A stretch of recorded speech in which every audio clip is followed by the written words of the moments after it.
सहने काबा में हजरत इमाम बाकर रदी अल्लाह ताला अन्हु भूखों में रोटियां बांट रहे हैं, मगर इस ऐलान के साथ कि एक को एक ही दूंगा, एक को एक ही दूंगा। आप सुन रहे हैं कि नहीं सुन रहे, हमको समझ में नहीं आ रहा है, मगर मैं कोशिश कर रहा हूं। एक को एक ही दूंगा।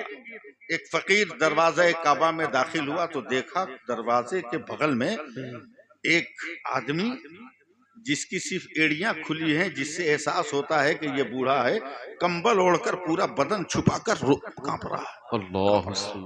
वो फकीर समझा कि शायद ये चलने से मजबूर है, इसलिए ये रोटियां मांगने नहीं गया। बार बार कहा, भाई उठ उठ, इमाम बाकर रोटियां बांट रहे हैं। मगर उसकी कपकपी बढ़ गई, कम नहीं हुई।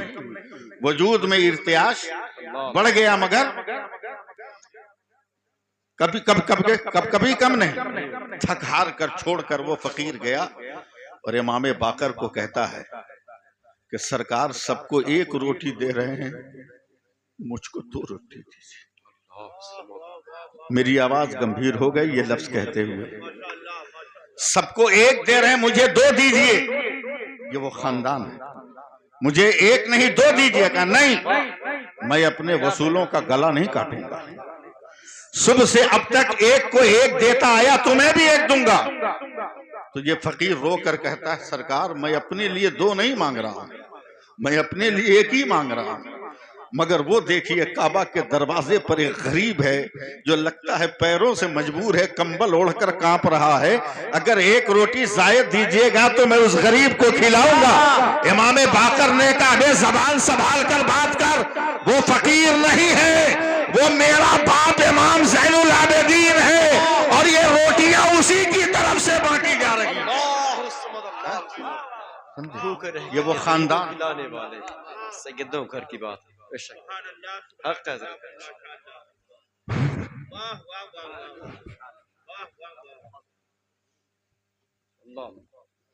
ये खानदान।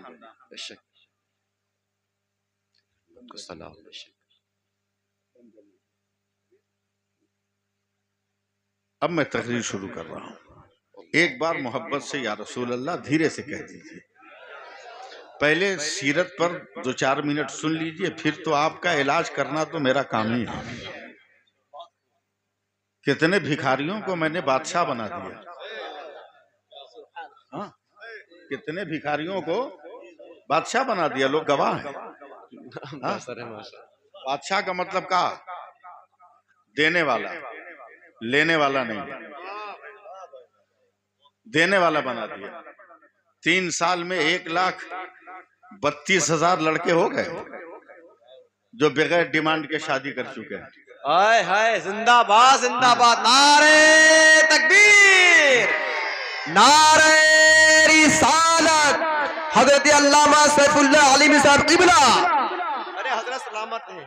अब इस इलाके में भी इनकलाब जब आ गया, माशाअल्लाह, अल्लाह तासीर, इस इलाके में जब इनकलाब आ गया है तो उस इनकलाब के दिया को बुझने मत दो इंशाअल्लाह, बल्कि घर घर उसकी रोशनी फैला दो इंशाअल्लाह। मगर हजरत माजरत के साथ, मैं अपने तिलोई के उलमा से माजरत के साथ एक बात अर्ज करूंगा। माजरत के साथ मेरी बात का बुरा नहीं मानेंगे। काम बहुत अच्छा कर रहे हैं, बेफिक्र होके आपको सोना नहीं। बेशक, वरना काटने वाले बिल्कुल जन्म लेंगे, बिल्कुल बगावत करने वाले जन्म सर उठाएंगे और आपकी तहरीक को डैमेज करेंगे। इसलिए सोना नहीं। अल्लाह महफूज रखे। बेशक, एक बादशाह ने अपने दरबारियों से पूछा कि समाज में इनकलाब लाने के लिए तरबियत जरूरी है कि माहौल? 2 आदमी खड़े हुए, एक ने कहा सर तरबियत, दूसरे ने कहा नहीं माहौल। का दोनों को प्रैक्टिकल पेश करना होगा, नमूना। का कितने दिन का टाइम है? का 1 महीने का। ठीक। 29वें दिन तरबियत का जिसने कहा था, का बादशाह सलामत दरबार सजाइए, मैं तरबियत का नमूना पेश करूंगा। दरबार सज गया। का नमूना दिखाओ।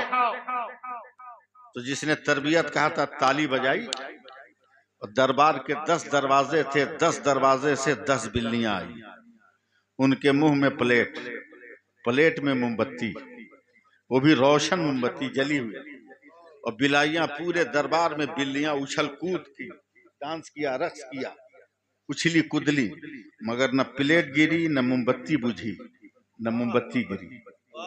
سارے لوگوں نے واہ واہ کر کے تالیاں بجائی کہ واقعی تربیت کا نمونہ ہے۔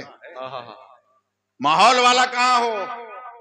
اس کی ہوائی گم ہے۔ کانپتا بولا سر میں نے کہا تھا، کہا تم بھی دو، کہا 1 مہینہ کا ٹائم ہم کو اور دیجیے۔ 28 دن ہو گئے، 25 دن ہو گئے، کوئی ملا نہیں ماحول پر اس کو نمونہ۔ تو ایک آدمی سے کہتا ہے ایسا ایسا معاملہ ہے، جان خطرے میں ہے۔ کہا ارے اس جنگل میں جاؤ نا، ایک سوکھے پیڑ کے نیچے اللہ والے بیٹھے ہیں، ان سے کہو مسئلے کا حل نکالیں گے۔ گیا، کہا بیٹا گھبراؤ مت، 30ویں دن میں دربار میں خود آؤں گا۔ میں 30ویں دن دربار میں آؤں گا، ٹائم ایک دم قریب آ رہا۔ علامہ مہدی ابو صاحب 2 منٹ باقی ہے، اب اس کو سزا ہوگی کہ اللہ والے کا قدم دربار میں پڑا ہے، کہ میں ماحول پہ نمونہ دکھاؤں گا، میں دکھاؤں گا۔ کہا دکھائیے، بولا نہیں، پہلے تربیت والے کو بولیے کہ ہمارے سامنے بھی اپنا نمونہ دکھائے۔ کہا دکھا سکتے ہو؟ کہاں؟ پھر تالیاں بجائیں، 10 دروازے سے 10 بلیاں آئی، منہ میں پلیٹ میں موم بتی روشن، اچھل کود کر کے جب جانے لگی تو اللہ کے ولی نے جھولے میں ہاتھ ڈال کر 2-4 چوہا نکالا، چھوڑ دیا۔ تو جتنی بلیاں تھی نا، وہ پلیٹ پھینک کر، موم بتی پھینک کر چوہوں کو پکڑنے کے لیے دوڑی۔ بھگدڑ مچ گئی پورے دربار میں۔ بادشاہ نے کہا یہ کیا ہوا؟ بولا صرف تربیت سے انقلاب نہیں آئے گا، ماحول کا بھی بہتر ہونا ضروری ہے۔ کیا مثال ہے یار، کیا مثال، ماحول کا بھی بہتر ہونا ضروری ہے۔ تو حضرات یہ بھی دیکھنا ہوگا کہ ماحول میں چوہا کون ہے جو ہمارے ماحول کو بگاڑنے کی کوشش کرے۔ کیا حضرت ہوشیار، ان چوہوں کو پرکھنا ضروری ہے، ارے واہ واہ واہ واہ، تب جا کر ماحول بنے گا، ماحول سنرے گا۔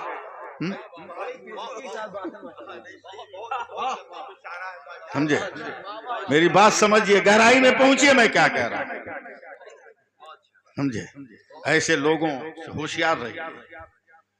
آپ جہیز لے کے آئیے گا، کیا میرا بینک بیلنس بڑھے گا؟ بولیے، کیا میری زمین بکے گی؟ نہیں، آپ کے بینک میں اضافہ ہوا، کسی غریب کی زمین بک گئی۔ SIR کا زمانہ چل رہا ہے، زمین بک گئی، وہ دستاویز کہاں سے دکھائے گا؟ مشکل ہے۔